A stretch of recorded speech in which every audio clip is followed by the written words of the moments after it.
نحمده ونصلي ونسلم على رسوله الكريم أما بعد أعوذ بالله من الشيطان الرجيم بسم الله الرحمن الرحيم يا أيها الذين آمنوا اتقوا الله وكونوا مع الصادقين صدق الله العظيم وصدق رسوله النبي الكريم الصلاة والسلام عليك يا سيدي يا رسول الله وعلى آلك وأصحابك يا سيدي يا حبيب الله اللهم صل على سيدنا ومولانا محمد معدن الجود والكرم وآله وصحبه وبارك وسلم. حمد و صلاة کے بعد تاج الشریعہ، عظمت تاج الشریعہ کے نام سے آج کی اس محفل کو منعقد کیا گیا ہے.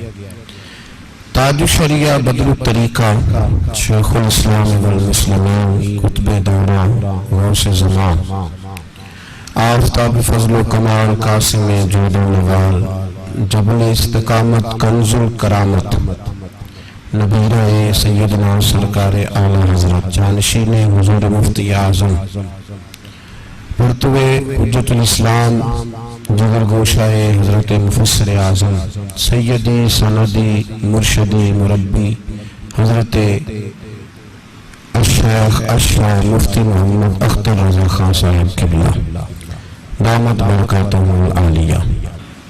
یہ ہمارے شیخ بھی ہیں، ہمارے مربی بھی ہیں، اور دو لفظوں میں ساری بات ختم کر دوں کہ انہی سے زندگی شروع ہوتی ہے اور انہی پہ آ کے ختم ہوتی ہے. کچھ لوگ ایسے ہوتے ہیں جن کا نسب بڑا ہوتا ہے، نسب بڑا ہوتا ہے، خود بڑے نہیں ہوتے. باپ بڑا ہے، خود بڑے چھوٹے ہیں. میں نے بہت بڑے باپ کے بہت چھوٹے بیٹے اپنی زندگی میں دیکھے. بہت بڑے باپ کا بیٹا ہے پر بہت چھوٹا. لیکن میں نے حضرت امیر معاویہ رضی اللہ تعالیٰ عنہ جیسے صحابی کا چھوٹا بیٹا دیکھا ہے. چھوٹا، بہت بڑے باپ کا بیٹا تھا، یزید پر بہت چھوٹا تھا، بڑا لعنتی تھا. لیکن میں نے شیر خدا کا شیر بیٹا حسین ابن علی بھی دیکھا ہے. یہ انفرادیت اللہ دیتا ہے. یہ تھوڑا ہے کہ ہر جگہ ایسے ہوتا ہے. بہت بڑے باپ کا بہت چھوٹا بیٹا بھی ہوتا ہے، پر بہت بڑے باپ کا بہت بڑا بیٹا بھی ہوتا ہے، بہت بڑا بیٹا بھی ہوتا ہے. حسین ابن علی رضی اللہ تعالیٰ عنہ کا کمال یہ ہے کہ ان کا صرف یہ تعارف نہیں کہ وہ شیر خدا کے بیٹے ہیں، ان کا تعارف یہ ہے کہ وہ وقت کے فرعون کو لتاڑنے والے. ان کا یہ تعارف بھی ہے کہ وہ کربلا کو سارا رنگ دینے والے ہیں. ان کا یہ تعارف بھی ہے کہ امت کی گرتی ہوئی کشتی کو اپنے لہو کے ساتھ پار کنارے لگانے والے بھی ہیں. تو حضرت حضور مفتی محمد اختر رضا خان قبلہ دامت برکاتہ العالیہ صرف یہ نہیں کہ وہ میرے پیر ہیں، میرے مرشد ہیں، ہمارے شیخ ہیں، صرف اتنی بات نہیں. انہوں نے تو کبھی لکھایا ہی نہیں کہ میں بریلی شریف کا سجادہ نشین ہوں. یہ تو کبھی لکھوایا ہی نہیں. نہ اپنے قلم سے لکھا کہ میں سجادہ نشین ہوں. وہ ایک بات کسی دانشور نے کہی تھی، غالباً باب اشفاق کی بات ہے. وہ کہتا ہے کہ میں کھڑا تھا باہر تو ایک غبارے بیچنے والا گلی میں آ گیا. وہ غبارے گیس بھری ہوتی ہے غبارے کے اندر، تو کہتے ہیں سائیکل کے ساتھ اس نے چھوٹے چھوٹے دھاگے باندھے ہوئے تھے، غبارے رکھے ہوئے تھے. تو ایک بچہ گلی میں نکلا تو وہ کہنے لگا غبارے بیچنے والے سے کہ ایک غبارہ دو. اس نے غبارہ دیا 1 روپے کا، کالے رنگ کا غبارہ. اس نے چھوڑا تو غبارہ اڑ گیا. تو وہ سائیکل والے سے کہنے لگا کہ چاچا یہ پیلے والا غبارہ بھی اڑتا ہے؟ اس نے کہا ہاں لاؤ 1 روپیہ، یہ بھی اڑ جائے گا. اس نے اس کا دھاگا توڑا تو وہ بھی اڑنے لگ گیا. اس نے آگے بڑھ کے کہا چاچا نیلا بھی اڑتا ہے؟ کہا لاؤ 1 روپیہ بھی اڑا دیتا ہوں. تو بابا کہتا میں پاس کھڑا تھا تو جب وہ کئی روپے دے لیے تو میں قریب گیا تو میں نے کہا بیٹے نیلا پیلا اور کالا ہونے کا مطلب نہیں، جس کے اندر کچھ ہے ہوتی ہے وہ اڑتا ہے. نیلے پیلے کا مقصد نہیں. کوئی بندہ کہتا میں فلان جگہ کا خلیفہ مجاد ہوں، اس سے پوچھا جائے گا خلافت کو چھوڑ یہ بھی تو بتا اندر بھی کچھ ہے کہ نہیں۔ کوئی کہتا میں فلان جگہ کا سجادہ نشین ہوں، تو اس سے کہا جائے گا صاحب بڑے لوگ ہیں جو درگاہوں اور آستانوں کا نام لے کے جیتے ہیں، بتا کوئی اندر بھی شے ہے کہ نہیں۔ اقبال کہنے لگے میرے پاس آ کے کچھ پیر زادے صاحب زادے اپنے ابے دادے کی بات کرنے لگے، تو میں نے کہا تھے تو وہ آبا تمہارے ہی، مگر تم کیا ہو؟ اپنی بات کر، صاحب ابے کا نام نہ لے، تو بتا تو کیا ہے۔ میرے حضرت صاحب بہت بڑے پردادے کے پڑپوتے، بہت بڑے دادا کے بیٹے، بہت بڑے نانا کے نواسے، بہت بڑے باپ کے بیٹے ہیں، لیکن اگر کوئی یہ ساری چیزیں اتار کے دیکھے تو ان کا اپنا قد بھی آسمان کو چھوتا ہوا نظر آتا ہے۔ ان کی ذات میں، کردار میں، فکر میں، سوچ میں، تقوی میں، پرہیزگاری میں، علم میں اللہ تبارک و تعالی نے عرش کی بلندیاں رکھی ہوئی۔ لوگ نام لکھوانے سے کیا ہوتا ہے، القاب دینے سے کیا ہوتا ہے؟ تھوڑا سا تعارف کرا دوں، آپ اعلیٰ حضرت فاضل بریلوی کے پڑپوتے، اعلیٰ حضرت رحمت اللہ علیہ نے اپنے پوتے کی شادی جب کی تو اپنی پوتی کے ساتھ ہی کر دی۔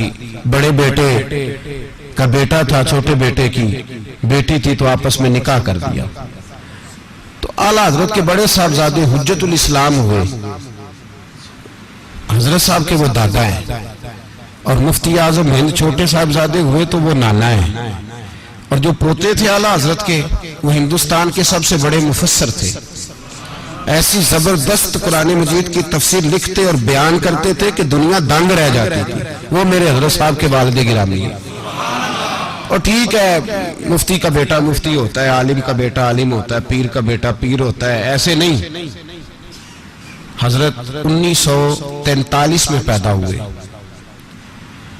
4 سال 4 مہینے 4 دن کی عمر ہوئی تو ان کے والد نے بسم اللہ شریف پڑھائی، پھر انہیں قرآن مجید پڑھانا شروع کیا۔ حضرت نے تعلیم حاصل شروع کی، پرائمری، میٹرک، پھر بریلی میں ایک اسلامیہ کالج ہے جہاں بہت بڑا عرص ہوتا ہے، وہاں سے انہوں نے کالج کی تعلیم حاصل کی۔ پھر منظر اسلام جو اعلیٰ حضرت کا مدرسہ ہے جس نے پوری دنیا کو علماء دیے، اس مدرسے میں باقاعدہ درس نظامی پڑھا پورا۔ 1963 کے اندر آپ کے والد کہنے لگے میرا دل کرتا ہے میرا بیٹا دنیا کی سب سے بڑی اسلامک یونیورسٹی میں جا کے پڑھے، تو آپ کے والد گرامی نے جا کے انہیں ازہر یونیورسٹی مصر میں داخل کرا دیا۔ 1963 سے لے کر 1966 تک 3 سال انہوں نے تخصص کیا، ایک ہوتا ہے MBBS ڈاکٹر، ایک ہوتا ہے اسپیشلسٹ۔ انہوں نے اسپیشلائزیشن کیا دین کے اندر، 3 سال اصول دین کے اندر 3 سال وہ پڑھتے رہے، اور جب امتحان ہوا تو وہاں عربی لوگ بھی پڑھتے تھے، عرب کے بڑے لوگ بھی پڑھتے تھے، پہلی پوزیشن آئی تو اللہ نے ہندوستان سے گئے ہوئے فاضل بریلوی کے پڑپوتے کو عطا فرمایا۔ پہلی پوزیشن حضرت نے لی، پہلی پوزیشن۔ اور آپ کے والد گرامی بیمار تھے، بوڑھے ہو رہے تھے، تو آپ نے ایک رسالہ نکالا کرتے تھے ہندوستان سے، مانامہ اعلیٰ حضرت، اس کے اندر لکھا میں غروب ہو رہا ہوں لیکن میرا اختر رضا اب طلوع ہو رہا ہے، اور جب وہ طلوع ہوگا تو زمانہ دیکھے گا کہ میرے سورج کی کرنیں کہاں کہاں جاتی ہیں۔ حضرت 1966 میں پڑھ کے آئے، تو جب آئے تو وہاں سجادگی بھی یہ نہیں کہ باپ کے بعد بیٹا، حالات یہ تھے کہ پہلے حجت الاسلام بڑے بیٹے سجادے تھے، پھر چھوٹے بیٹے۔ مفتی اعظم ہند آپ کے نانا جانتے، ان کا 1.25 کروڑ آدمی مرید تھا، 1.25 کروڑ آدمی بیعت تھا اس زمانے میں، اور بڑے بڑے محدثین مفسرین ان کے سلسلے میں مرید تھے۔ جب حضرت تشریف لائے تو فرمانے لگے حضور مفتی اعظم ہند اعلیٰ حضرت کے چھوٹے شہزادے اختر رضا، یہ گھر میں بیٹھنے کا وقت نہیں، امت کو تیری بڑی ضرورت ہے، گھر میں بیٹھنے کا وقت نہیں، میدان میں نکلو۔ تو حضرت فرماتے میں اس وقت سے نکلا ہوا ہوں، اس وقت سے میدان میں۔ حضرت صاحب اردو بولتے ہیں تو جیسے لکھنؤ کے بہترین لوگ اردو بولتے ہیں ایسی بولتے ہیں، اور حضرت عربی بولتے ہیں تو عرب لوگ بھی دنگ رہ جاتے ہیں کہ اتنی اعلیٰ عربی بولتا ہے۔ انگریزی بولتے ہیں تو ان سے اچھی انگریزی کوئی نہیں بولتا۔ دنیا کی کئی زبانوں میں دسترس حاصل ہے، اور حال یہ ہے کہ دنیا کا کوئی کونا ایسا نہیں جہاں میرے حضرت نے سفر نہ فرمایا ہو، عالمی انٹرنیشنل شخصیت، انٹرنیشنل، ہر دنیا کے کونے میں آپ گئے اور ہر جگہ جا کے انہوں نے رسول اللہ صلی اللہ علیہ وسلم کے دین کا نام بلند فرمایا. اور صرف یہ نہیں کہ بد مذہب سے، بد عقیدہ سے، غیر مسلم سے بھی کہا کہ میں رسول اللہ کا نوکر ہوں، اگر مناظرہ کرنا ہو تو میں حاضر ہوں. ہر سوال کا جواب دینے پوری دنیا کا سفر فرمایا، کتابیں بھی لکھی، تدریس بھی فرمائی. میں 90 کی دہائی سے حضرت کا غلام ہوں. کچھ لوگ ہوتے ہیں کسی جگہ مرید، ان کو شرم آتی ہے، جھجک آتی ہے کہتے ہوئے کہ وہ نہیں، ان کے لیے وہ جی میں عقیدت مند ہوں، ارادت مند ہوں، لفظ نہ ڈھونڈ کے استعمال کرتے ہیں، ان کو شرم آتی ہے. کچھ لوگ ایسی جگہ مرید ہوتے ہیں جہاں وہ گردن اٹھا کے کہتے ہیں کہ بھئی میں مرید نہیں، میں تو نوکر ہوں، میں تو غلام ہوں. میرے حضرت کے جتنے مرید ہیں انہوں نے کبھی ایسے کر کے نہیں کہا. وہ جب بات کرتے ہیں تو گردن اٹھا کے کہتے ہیں کسی معمولی کا نوکر تو نہیں، ہم تاج الشریعہ کے مرید ہیں، کوئی معمولی بات تو نہیں. غلامی پہ ناز کر. حضرت نے تقوی، پرہیزگاری، تصویر کو ناجائز کہا تو پھر نہیں بنوائی، ساری زندگی نہیں بنوائی. کا شناختی کارڈ، پاسپورٹ مجبوری ہے، اس کے علاوہ نہیں بنوائی تو نہیں بنوائی. حضرت نے پرہیزگاری اختیار کی، تقوی اختیار کیا تو اس طرح کا ایک ٹانگ بچھا کے دوسری کھڑی کر کے کھانا کھانا سنت ہے. کراچی میں ایک جگہ آپ تشریف فرما تھے، اب ایک پیر بچھا کے کھڑا کر کے تو وہاں میزبان نے قالین ہی نہیں بچھایا، اس نے کرسیاں رکھ دی. اب ساری دنیا حیران ہو گئی کہ انہوں نے تو کبھی خلاف سنت کوئی کام کیا ہی نہیں. کوئی مجبوری ہو جانا، بیمار ہو جانا، کوئی ایسا معاملہ علیحدہ بات، لیکن خلاف سنت تو کام کیا ہی نہیں. تو یہ تو ساری زندگی ایک پیر بچھا کے کھڑا کر کے روٹی کھاتے رہے تو کس طرح نظام چلے گا؟ لوگوں کی نظریں جمی ہوئی ہیں، رنگ کس طرح کا نکلتا ہے. تو کرسی اور میز لوگوں نے رکھے ہوئے تھے. حضرت تکلیف بھی نہیں دیتے میزبان کو، تکلیف بھی نہیں دیتے، یہ لاؤ وہ لاؤ، اس طرح کرو، یہ مزاج نہیں، ان کی طبیعت نہیں. میزبان نے کرسی میز رکھ دی، لوگوں نے انوکھا ہی رنگ دیکھا. بوڑھے آدمی تھے، جبہ اٹھایا اور کرسی کے اوپر ہی ایک ٹانگ بچھا لی، دوسری کھڑی کر لی کرسی کے اوپر ہی. اب تھوڑی دشواری ہوئی، کرسی پہ ذرا اس طرح بیٹھنا مشکل ہوتا ہے، دشواری ہوئی تو بعد میں وہ میزبان حضرت کی خدمت میں آیا، کہنے لگا حضور مجھ سے غلطی ہو گئی، آپ زمین پہ بیٹھ کے کھانا کھانے والے تھے، سنت کے پابند تھے، تو مجھے چاہیے تھا میں بناتا تو آپ فرما دیتے.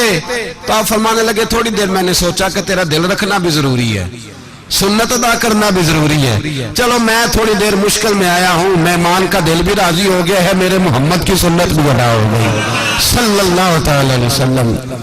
اس موقع کے لیے شعر لکھا گیا، جن کی ہر ادا سنت مصطفیٰ، جن کی ہر ادا سنت مصطفیٰ، ایسے پیر طریقت پہ لاکھوں سلام. یہ ان لوگوں کے لیے. میرے استاد ہیں حضرت شیخ الحدیث مفتی محمد نعیم اختر صاحب قبلہ، آپ میں سے بہت سارے لوگ جانتے ہیں. وہ کہتے ہیں کہ آپ کے شیخ ایک دفعہ لاہور تشریف لائے تو کہتے ہیں میں نے جو چیزیں کتابوں میں پڑھی ہوئی تھی نا، کتابوں میں، لوگ کہتے ہیں وہ لوگ گزر گئے، کتابوں میں تھے. میں نے کہا تم نے کتابوں میں پڑھا ہے؟ میں اکثر دوستوں سے کہتا ہوں تم نے ولی غوث کتب کتابوں میں پڑھے ہیں؟ ہم نے انہیں دیکھ کے جب کتابیں پڑھی ہیں تو پتا چلا ہے جو صفتیں کتابوں میں لکھی ہیں وہ تو ہم نے پہلے دیکھ لی جاری. ہم نے انہیں دیکھ کے پتا چلا کہ یہ بابے ہیں جو کتابوں میں لکھے ہوئے، انہیں دیکھ کے پتا چلا یہ والے لوگ. فرماتے ہیں صدر الشریعہ رحمت اللہ علیہ نے بحر شریعت میں فقہ حنفی کا انسائیکلوپیڈیا، اس کے اندر لکھا تھا کہ سجدے میں جب جائے نا تو گھٹنوں پہ ہاتھ رکھ کے جانا چاہیے. سجدے میں جب انسان جائے تو پہلے گھٹنوں پھر ہاتھ رکھنے چاہیے. تو صدر الشریعہ کہتے ہیں بہتر یہ ہے، افضل یہ ہے کہ پہلے سیدھا گھٹنا زمین سے لگے پھر دوسرا لگے، یہ افضل ہے. تو کہتے ہیں ہم بھی مفتی تھے، ہم نے بھی پڑھا ہوا تھا، پڑھایا ہوا تھا سب لوگوں نے، لیکن کہتے ہیں جب اس کی شکل عملی طور پہ دیکھی تو اس وقت دیکھی جب ہم نے حضرت مفتی صاحب کو نماز پڑھتے ہوئے دیکھا. جب حضرت تاج الشریعہ کو نماز پڑھتے دیکھا تو مسئلے کی سمجھ آئی کہ مسئلہ بتانے والے اور ہیں، سمجھانے والے اور، دین بتانے والے اور ہیں اور عمل کر کے دکھانے والے اور ہیں. کہتے ہیں وہ جب گئے نا سجدے میں تو انہوں نے سیدھا گھٹنا زمین پہ پہلے رکھا، دوسرا بعد میں رکھا. تو کہتے ہیں جب انہوں نے یہ کام کیا تو پھر ہمیں بحر شریعت